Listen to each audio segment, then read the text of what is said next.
Hello everybody, this is the Nerf Gun Reviewer 331 here. Today's video is a Nerf gun review on the Vortex Nitron. Now this is a very old gun, not very old. It's, to me it's decently, recently new, recently old, something like that. Personally, I like this gun a lot because it's fully automatic, however it does not shoot that fast, as most people I've seen with reviews on this gun have clearly shown. Plus, the scope is just a bunch of lights and not really zooming in on anything, but it is cool. I will give it that much. But it has the same it has an acceleration trigger here and such. But before I get into the full review of this gun, I would like to say even better news. I got something, it was some sort of polyfoam chalk saver or something. What I'm trying to tell you guys, Stefan's, lots of them. Oh god, I don't know if this is the right material, but I'm going to start making my own darts, and that will be a very, very helpful task. I do not know how to make them, that's the only problem, so I will start making my own Nerf darts maybe over time, maybe when I get bored or something, but for today's video it will be a Nerf gun review on the Nerf Vortex Nitron. So let's get started. So how I got this and why I got this is I found the Nitron in many different places like Target, Walmart, and Toys R Us. I was going to say Best Buy, but Best Buy doesn't sell Nerf guns, they sell electronics. So when I first saw this, I'm like, oh, this is a really cool gun. It looks really cool, shoots really fast. The two things I did not like were the battery intake, which was like 6 C batteries and 2 AAA batteries. AAAs are fine, but the C batteries are pretty costly and expensive. The other thing I didn't like was it was like $50, $60 for this gun. So after about 1 or 2 years of waiting after it came out, or something like that, after a long time of waiting, just waiting for a chance to get this, I went to, there's a place in, not too far away from here. It's actually across the river from where I live. It's called Ollie's. It's sort of like a, it's hard to explain. It's sort of like a dollar store, but a little bit better stuff, a little bit more expensive. This was for $20 brand new. I'm like, this is either a scam or this is a really good deal. And as soon as I played with it for a little bit, I'm like, oh, this is pretty cool. I got this for 20 bucks, and then I only had to pay like a couple of dollars for batteries. But the only thing I've noticed a couple of pros and cons about this. I like the extended mag kind of thing. I do not like, however, the slow rate of fire and the electronic scope. However, the electronic scope is really cool. Just not a big fan of it. I wish I would zoom in a little bit at least, like a real scope would do. I have no idea what this thing is. It could be a jam door or jam. Oh, it is a jam thing. So yeah, like I said, let's get right into the pros and cons. Pros.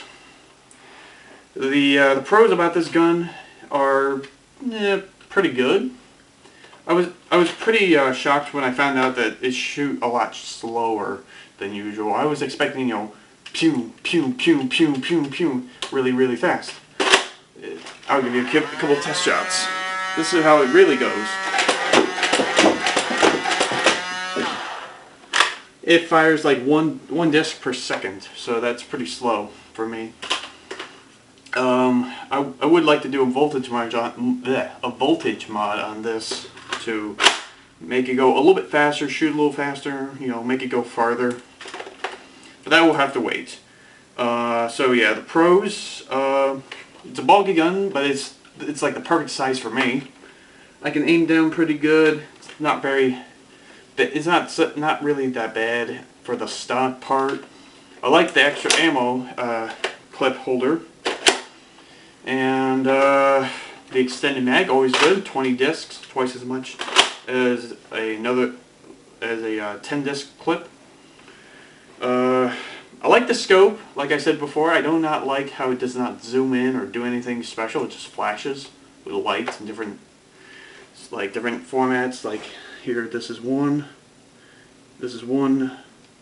and just the plain old lights, and then nothing.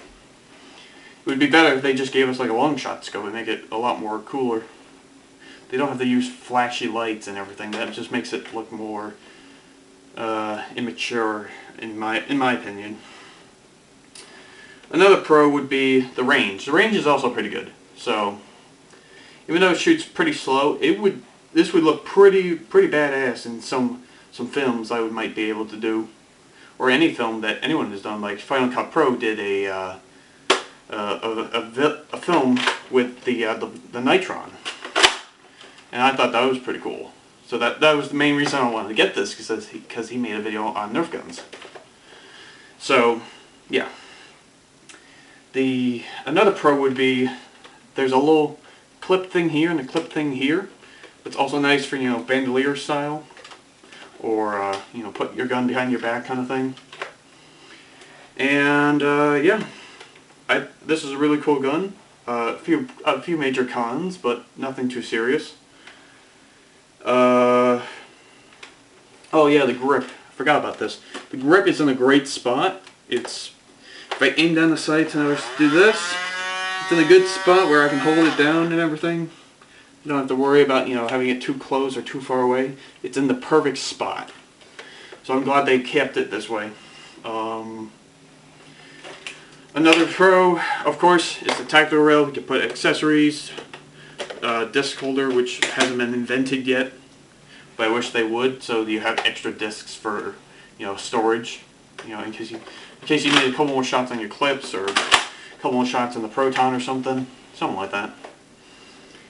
And it kind of reminds me of a shotgun feel, but it's not a shotgun feel, since this doesn't go back and forth.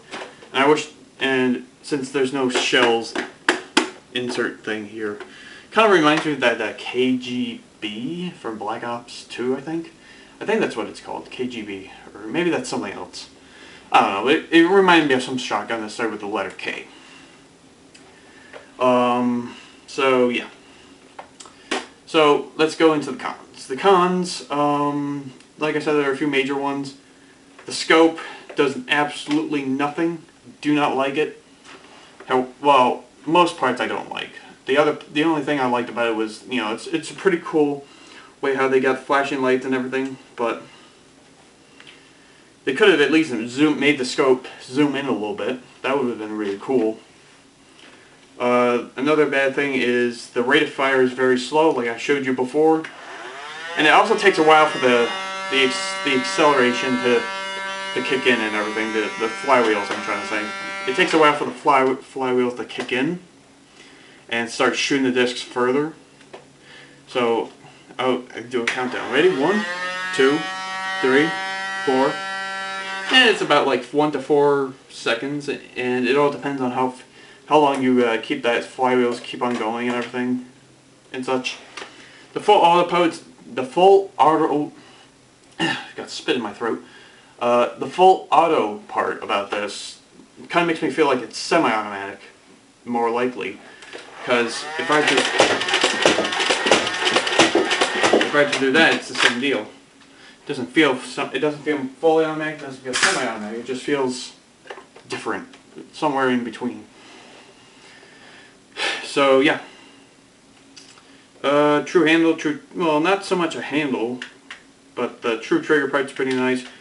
The clip eject does not, if you put a clip in, you can't really get it out if you hold this thing down and try and shake it out. It won't come out in most cases. In one case, I tried to shake it out really hard, and it actually came out and made a lot of noise.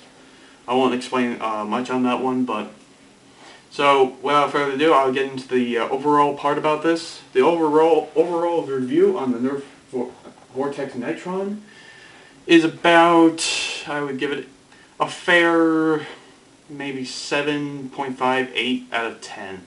There are still some major problems I do not like about it. There are no jams so far, but if there was a jam, I could always use the jam switch thing here, which is not that hard to do.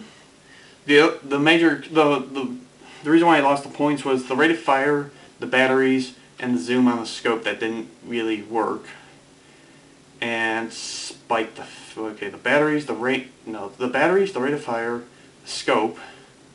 There's another one. I don't remember the other one, but I might post it later on. But without further ado, I will end this video now. Hopefully I'll be able to get into more Vortex guns, such as the grenade launcher. I don't know what it's called, but I remember it resembled some sort of grenade launcher of some sort. Since it had a barrel with disc going, it had a disc going in this way instead of this way. I thought that was pretty cool. And then there's the other one, which was the Paragon, which is that rapid fire drum fed disc thing gun. I thought that was pretty cool, so I might get that too. But without further ado, I will end the video now. Hopefully in the meantime, I will try and get some Stephans, whatever they're called. I'll try and make my own Nerf darts and see if they work in some of the modified guns. I'm pretty sure they will. And just to double check, I have modified Night Finder, which I modified a couple days ago, actually. I'm going to give it a quick test. Fits in pretty nice, pretty snug. I will be using this after all, so I hope you guys enjoyed the video. See you guys later. No, I'm just kidding. Oops. Do that again. See you guys later.